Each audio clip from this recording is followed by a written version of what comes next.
Welcome to the new sound of online radio. Welcome to the sound of Universal Broadcasting Network. 'Cause you make me feel like I've been locked out of heaven. A mix of today's hits and hard-to-find favorites, combined with the most entertaining and intriguing talk anywhere. This is your sound. This is the sound of Universal Broadcasting Network at UBNradio.com. She's passionate about telling stories of amazing women who are rocking the world and empowering women to live, love, and thrive. Here's your host, Katherine Gray. Hello, welcome to Live, Love, Thrive Women's Empowerment Hour, brought to you by 360karma.com. We hope you're joining the Women's Empowerment conversation on our Facebook and, of course, following us on Twitter and Instagram at My360Karma. Today, we have on an amazing woman. She's an actress, a director, a writer, and stand-up comedian. Oh, my gosh. Please give a warm welcome to amazing woman, Wendy Hammers. Hi, Wendy. How are you? I'm great. Great to be here. Oh, great to have you here. Oh, my gosh. We met not that long ago. You were directing a friend's one-woman show. Yes, which is Fiona Goodwin. Yes, it was amazing. A very British lesbian, right? She is, yes. And we had a blast. And it was a delight to meet you there. And I'm so glad you came to see the show. So. Oh, me too. Me too. So even if so that we met. Right. But your dynamic energy really drew me to you. And I thought, who is this woman? And I've learned since all the incredible things that you've done. I mean, certainly never a dull moment in your life, right? No, I wear a lot of hats. I do feel like being creative is oxygen, and I have to find ways to take that energy, and so I do whatever I can to utilize that. I think we're kindred spirits in that respect. Yeah, I agree. I know. And also in our love of community. I know you have. Yes. I see how you love to support other women, and that's for me. That's very much. It's essential to who I am. Yeah, I see you're a connector like me. Yes. Yeah, we love connecting people and get a big thrill out of that. Yeah. Yeah. Well, you know, it's a beautiful thing to connect this person to that person and have it work out and have it help them. And yeah, there's a lot of joy in that, isn't it? I think it makes the world a sweeter, smaller place. Yeah, I think it makes like, oh, okay, we're all kind of in this together. Yeah. When things are good and when things are not so good. You feel like you have your tribe. Yeah. It does help. So, you know, I have your bio. You have such an incredible bio. You've done so many amazing things. And I did catch your stand-up comedy act on The Late Show. Craig Ferguson, right? Yes. And I have to say that one joke that you told about you graduated from NYU, but nobody told you it meant now you're unemployed. Exactly. They do not mention that when they say $40,000 a year. Yeah. Yeah. I love that joke. I just have to say. Thank you. And you're very funny. Since you do all of these things, writing, directing, producing, acting, and the comedic work, is there a favorite or do you love it all? I love it all. Yeah. But there is a absolute favorite, like hands down favorite, and that is being an actor. From the time I was a little girl, 5 or 6 years old, doing skits in Debbie Milgram's garage, New Jersey. Yeah. And I thought, this is the coolest thing ever. And that's what I love. That's my passion. Yeah. And it hasn't changed. I'm a few years older than 6 now, and I love it as much as I ever did. And the fact that I get to transform and be different people in my work keeps it interesting. That sounds like a very cool job. It's a very cool job. So you started off in New Jersey. You were born there. I was born actually in Doctors Hospital in New York City. Oh. My mother likes to say the Lucille Ball Suite. Of course you were. Hello. And I was born there, and then we lived in the Bronx at first, and then when I was 6, we moved to New Jersey, a place called Cherry Hill, New Jersey. Oh yeah, I've heard of that. I've been there. Yeah, I would say there's a mall there. Not only is there a mall there, it was the original mall. People used to say back in the day, "Oh, you're from the place where the mall is," because it was the only place at first. Yeah, Cherry Hill, New Jersey. I used to say, "No cherries, no hills." Just lots of Jersey. A lot of guys named Vinny. Lots of malls. Yeah, malls and guys named Vinny with blow-dried chest hairs. Very like what you would think, the cliche Jersey. And I grew up there. Yeah. And then I escaped to New York, and I went to college at NYU, as you mentioned. Yeah, great school. It was a great school, and it was a great experience because it was like I was majoring in acting and theater, and I was surrounded by it all the time. And How fun. Very fun. Yeah. So, but acting is my first love. I have to tell you a quick story about that. So a couple years ago, I got very sick, and I'm all better now. Yes. Which I know we'll probably talk about. But, right. And I had pancreatic cancer. Yes. And I was going to say, why don't we talk about that? Yeah, we can talk about So yeah. I mean, So this was how many years ago? So I was diagnosed in July of 2015. Wow. And I had this 11-and-a-half-month surreal dance with cancer. And then I got the all clear in 2016. Wow. When my oncologist Which is told me. a miracle. It is a miracle. I'm a lucky woman. My doctor told me, this is so great, you'll love this, when they no longer have any findings, there's nothing on this that they can remark on the scan, they say the findings are unremarkable.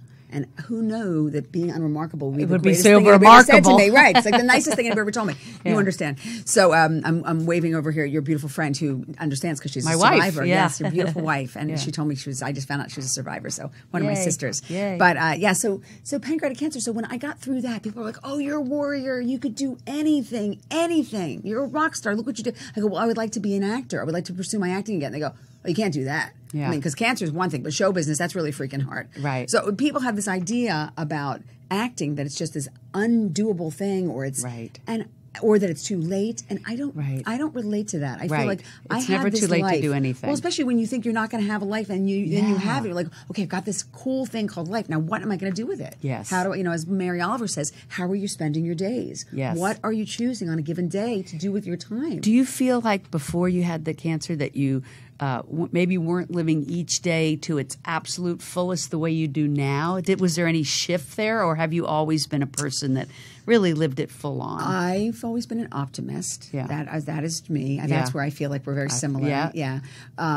I don't think I was doing the creative piece of my own work. I was midwifing and supporting a lot of other artists, which I still do and I love to do. But I think my own work was a little bit quieted. Yeah. And unlike my belly, which just talked, that was not quieted at all. I don't know if you heard that. My stomach just made a noise. It's lovely. So it is true. It is easier to help other people than to do things ourselves sometimes. There's an expression called the shadow artist. Sometimes people, it's safer for them to put somebody else out in the spotlight and not do their own work. But so I think that the biggest difference, maybe two differences from the time before I was sick to after, I do know that every day is a gift. And that also every day is like, nothing's promised or guaranteed. We really only have today. I always say squeeze every day like a lemon. Oh, I love that. Yeah. That's that. Well, I try to live by that. I think you do. Yeah. But I would say that the biggest difference in terms of after and before, I don't live in fear. Right. You told me it made you more your authentic self. And I think fear is what keeps people from being authentic. I agree. So once you're fearless, you can be completely authentic. Yeah.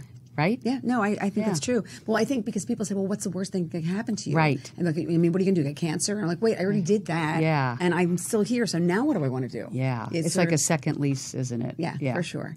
Yeah. So let's talk about your amazing journey. So you started off doing acting in New York. And what were you doing there after school? Did you do some theater? Or? I did a lot of theater in New York. A lot of theater. And then I did a one-woman show that was directed in college. It was my undergraduate thesis, directed by the late, great Spalding Gray. I don't know if you know who he was, but he was... Nobody had a good name. And we grew, and yeah, he sure did.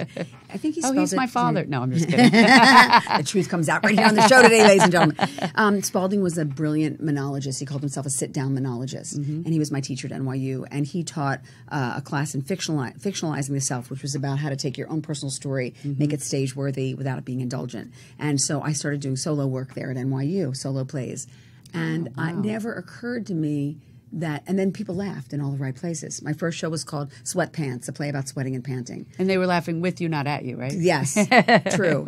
And also, once they laughed, I went, oh, rather than being an actor who's waiting for the phone to ring, I can actually do work as a comic. So I had this accidental career as a stand-up for 30 years. Oh, my gosh. It's never my plan. Wow. But it was there was a way to do work and make a living. Was the pinnacle of your comedic career when you got on The Late Show? No.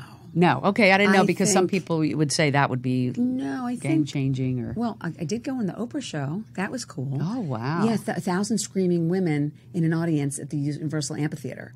That was so fun. Yeah, that sounds as good as it gets. Yeah, it was great. I think that the pinnacle was understanding that my voice and what I had to say in the world could be translated into other forms. Ultimately, the stand-up comedy world and people that do it brilliantly, I have great regard for. But ultimately, you're talking to a group of drunk people in a bar.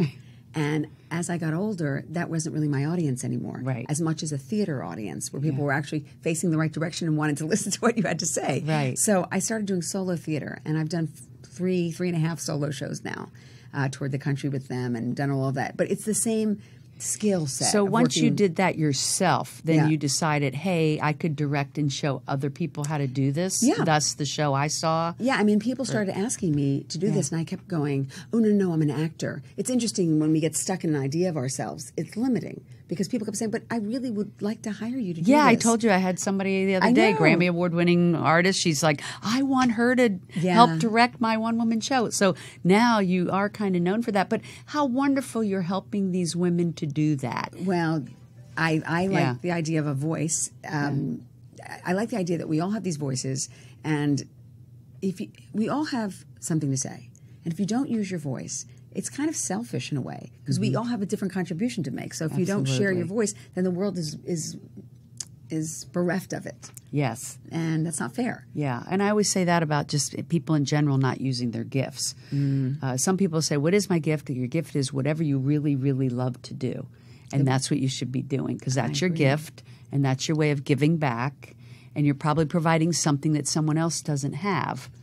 I'm sorry to be such a comic here, but you're reminding me of a joke from my act, which is I always like to say, I read this very spiritual book called Do What You Love and the Money Will Follow. Doesn't that sound great? I remember this. Right, and I said, it works out by this time next year. I have $1 million for masturbating, going to lunch with my friends, which is the gig that everybody wants. But you never see that like on, they don't list that in the listings of job applications. So, but I think it's true. If you have something that you want to share in the world and you don't do it, I think it can make you physically sick.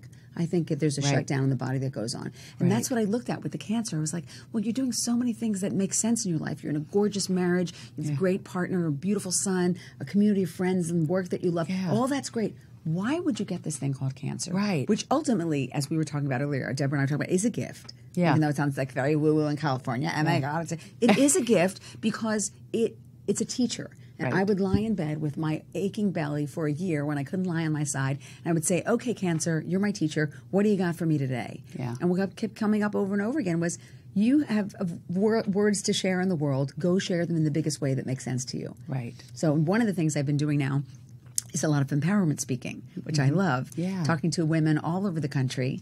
I partied with the Wild Women of Wichita, 250 women cancer survivors last summer. Oh, my gosh. Yeah, I did a show this year in West Virginia for a group of people who had donated money to build a cancer research center.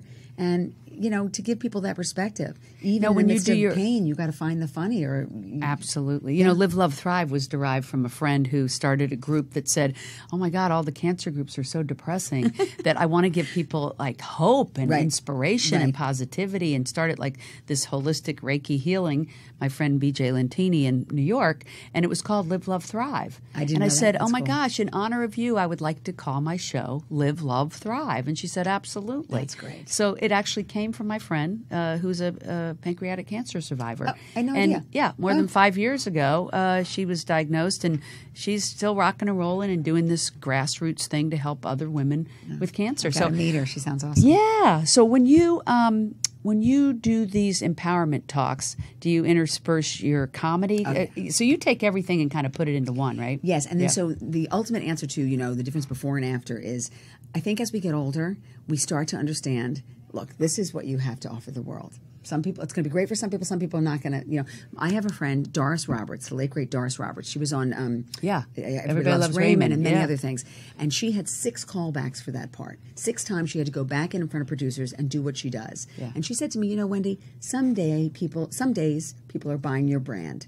And some days they're not buying your brand. And she goes, I just had to hope they were buying my brand. Yeah. And every time she went back for the callback, she did basically the same thing because that's what she had to offer. Yeah. And they finally went, you're Ray's mom. And now then you see her, you can't imagine anybody else doing it. Right. So... But, it goes to show what people go through to jump through hoops to get roles like that, that people at home sitting there don't realize, how difficult it was, 6 callbacks. Wow. So what was, I see in your resume that you were on All My Children. Oh. Yeah, a long time ago. When I first started, when you first started, I got my union card from All My Children. That was my first television job. Oh my gosh! Yes, I was going to ask you your first. So that was the first. That was my first one. Yeah. I did a couple of them. You're probably like, why did she bring this up? No, I don't mind. I just have to think back. It's a long time ago. I was in my early 20s. I was right out of NYU. This great woman named Joan Dincheco was a casting director, and I don't even remember how I connected with her, but she got me, and she said, "Okay, I'm going to give you a shot. You've never done this, but I know you can do this." And everybody needs those little angels in their life who believe in them and have a vision and share the vision and say, I want to walk this way on your path with you because I believe in you. So she got me my first gig. I played a waitress in one of them. I played a nurse in one of them. Just basic stuff. Yeah. But it was But fun. I do know in Hollywood it is funny, you know, these new actors will come into town and they'll say, oh, you don't have any experience, so we can't cast you. And so how do you ever get the experience to get cast? Somebody's got to give you a break. Right. Yeah. And that's why you have to share your authentic self, because if you're hiding, people don't get to see who you are, and they don't know what juiciness you have to offer to the world through your work. Right. You have to really, you know, if you show up, it's like, you know, have you ever been on a date with somebody who doesn't really care where you go for dinner and doesn't really care which movie? Like nothing, everything's like just, nah. Yeah, yeah. You don't get to know who they are. Yeah. I want people to have passion about life. Absolutely. Have an Me opinion too. and care, yeah. So. Yeah, that's what I love about my wife. So She's awesome. passionate about life. Do you know, I have to tell you, seeing the two of you, you're both glowing. It's so wonderful to be around that energy. And I recognize it because I feel blessed to have that with my partner. Yeah. But we're lucky because not everybody gets to have that. Garth. So, yes, Garth. Garth is your honey, right? Yeah. I know you said you met your person. Yeah, He's a lot of my people guy. call it that, your person. Because it's we bigger both than met it, our person. It encompasses everything. Yeah. He's just the one I choose to share my life with, and I feel really fortunate. Does it feel easy with him? Like, and do you have a Graceful. lot of compatibility? Yeah, I do. think that's the key. Yeah, somebody once said the person that you can feel comfortable doing nothing with, like just hanging out, Yes. is a delight. Yeah, It's I mean, it wonderful. might be boring for somebody else, but it feels good to us. So Yeah. So now you do something really interesting. You've done over 100 shows from something you call Tasty Words. Yes. Right? Yes. Over 100 shows. That's I a think lot. we're 130 now. Wow. Yeah, but like, I'm just trying to keep Yeah. up with you here, lady. So you these live shows, tell me about Tasty Words and, you know, maybe some of the people at home that are writers or comedians or actors would like to participate in these. Absolutely. And it's tastywords.com, It's right? tastywords.com. Yeah. Yes. So several years ago, 15 years ago now, a couple of things happened all in the space of a year and a half. 9/11 happened. Oh, my gosh. I was in New York. Oh, you were? Yeah. Oof. My dear friend Judy Toll passed away. She was one of the original Groundlings. She was a writer on Sex and the City, one of the funniest people anybody ever met. And I went through divorce. Those three things happened in the space of a year and a half. And I thought to myself, if I do not create a space for myself and my friends to get on stage and share our stories, our heads will explode. Right. It's too much. And so we started in a children's bookstore and I think art that gallery. might apply right now, Yes, too. it does. I agree. Just FYI. No, but go ahead. I agree. And that's why live theater and things like this, communication, people need that connection. It's like we're starving for it. So I started with folding chairs and cookies and milk, and we charged tickets for $5, and we were in a children's bookstore in Montana. And that grew into, now 15 years later, we're in a 330-seat theater at the Moss. We have a podcast, and we also perform all over. And it's all hilarious and horrifying real-life stories written and told by the people who live them. Wow. As I like to say, a story is good enough to eat. And it is so much fun. It is such a delight. sounds fun. And it's a safe place for people to be in community. And we laugh our heads off. And we have so many different themes. Excuse me. I can't imagine you having fun, but if you say so. No, you have to take my word for it. But we do have fun. We usually an acoustic musical act that opens the show. Yeah. We've had everybody from Lorraine Newman and her sister Tracy Newman, who's brilliant, Stephen Tobolowsky, and the late, great Ann Mira. We had Taylor Negron, Annabelle Gurwitch. I mean, there's so many. So much comics, talent. authors. It's L.A., so. It's L.A. We have so much. Yeah. Yeah. And people are so generous, and they're so. We've done themes, everything from adoption to I'm too sexy for my shirt, sex show, like every theme. Yeah. We've done it. And it is really fun to feel like you're hanging out in a living room with 300 people sharing stories. Well, especially with all the artists, you know, writers, directors, you know, wonderful. poets, whatever. Yes, all of it. That sounds like a wonderful synergy and a wonderful space that you're creating for them to all come together and support each other. And thank you. Well, I literally did because I had no choice. I felt like I had to express. Yeah. And I gave back to this thing of, I think as artists, and again, you said what defines an artist? If someone's using their authentic voice. Yes. I mean, I met a woman recently. Garth and I were in Beverly Hills walking around just window shopping, and we went to Vera Wang, and we ran into this young woman, and she makes artwork on a matchbook. Oh, my gosh. I mean, like Frank Sinatra, like anything on this big, and she showed it to us. It was extraordinary. I love that. But I that want makes those. me tick. Yeah, you got to see it. It's unbelievable. Yeah. But like if you can add joy to the world and you can feel you've expressed yourself, I think we'd be a better planet if everybody felt expressed. Yes. You know? Yes. People Wouldn't that get be nice stuck. if we could turn that button on? Yeah. So Tasty Words started 15 years ago. You're doing it. Where can people find it now? On tastywords.com. And like, when are your shows? I know this is airing, we're in October right now. And people should check the website, and then they will see the upcoming themes. What's coming and up. They're open to submit. I'm always looking for new writers. Always looking for new voices, people of different backgrounds. I'm interested in hearing different kinds of stories. Do they have to submit and be accepted to be able to Yes, to it's a curated attend? series to perform. But anyone can attend? Oh yeah, it's open to the public, and it's so we're fun. going. Oh yeah, you'll love it. I'm so excited to share it with you. So that's the best thing to do is to check the website. Do you still do stand-up comedy? I do. I still play Vegas. Oh my gosh, really? Yeah, it's a muscle. It's You just must like have a fun- good political joke.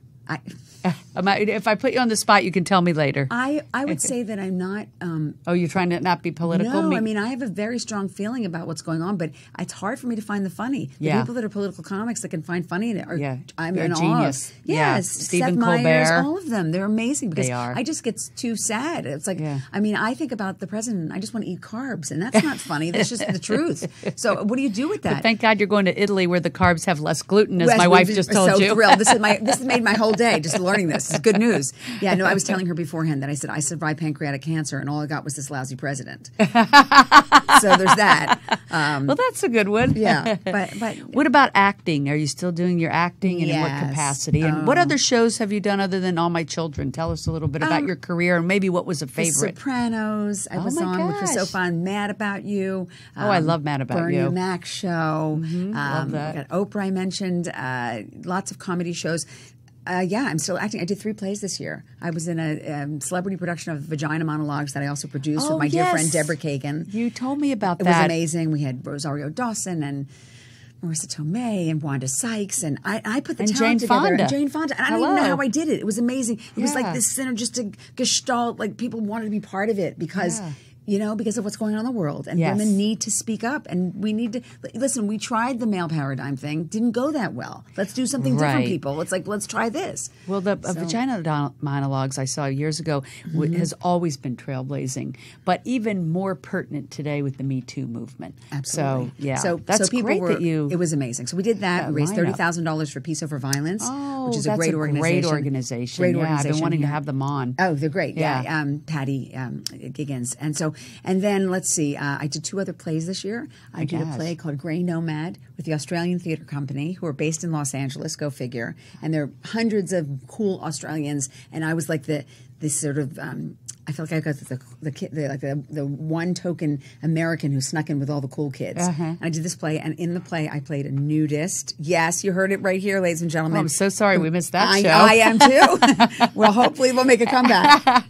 And so, did you have to do an Australian accent? No, they changed the role to make it American. They wanted a wild American. And I said, I can do that. Oh, they had the right girl. It was great, exactly. And then I did a very different turn, which is why acting is so fun, because it was so different. I did a play called When We Were Young and Unafraid, written by Sarah Treem, who wrote The Affair and the In Treatment for HBO. She created this beautiful play, and that was a very different role, much more aligned with Me Too, in that I played a woman who ran a bed and breakfast in the Pacific Northwest, but it doubled as a safe house for women who were being battered and who needed. So that was incredible. Oh so my gosh. I just looking forward to finding new parts of myself through my work in this next year. I love it. You're always rediscovering, reinventing, and doing amazing things. You have you're working on a new book. I am. Yeah. Yes. So Tell can me I about share? that. I started a book. I had an agent in New York that was interested before I got sick, and then everything got put on hold. And I finally figured out in this past couple months a way to make it all make sense together. And it's parts of the Ripe show I had done, stand-up comedy, snatches from my journal, all together. And I think with writers, we basically have a couple of themes that follow us through our life. We're asking the same questions over and over again in a slightly different form. And most of my writing in my life has been about body, sex, body, food, those 3 things. Right. That's an ongoing conversation I've been having with myself and others. So this book is you called... and a billion other people. Right. Yeah. I think it's not so unusual. Yeah. I think it's more that it's a conversation that we need to have together, as opposed to obsessing or going into things in your head. So the book is called Love Letters for My Thighs. and all the other juicy parts. So, and there's poems for my pancreas. I've got heart haikus. I've got limericks for my legs. I've got every part is addressed, and I think it will be. My plan is for it to be a very, very empowering and uplifting and funny guidebook for women. And I think it's going to become a play as well, like a vagina monologue style play. It sounds so original. It's fun. Yeah. Thank you. Yeah, so I look forward to sharing it with you. I do too. So. And so if they go to wendyhammers.com, they can find out about all you're doing and when the book drops and everything. All of that. Very exciting. Thank you. Thanks for doing such incredible work in the world to help empower other women. Thank you. And yourself. So I look forward to your upcoming shows, your book, and everything else. Thanks so much for being on. It's such a love. Mm-hmm.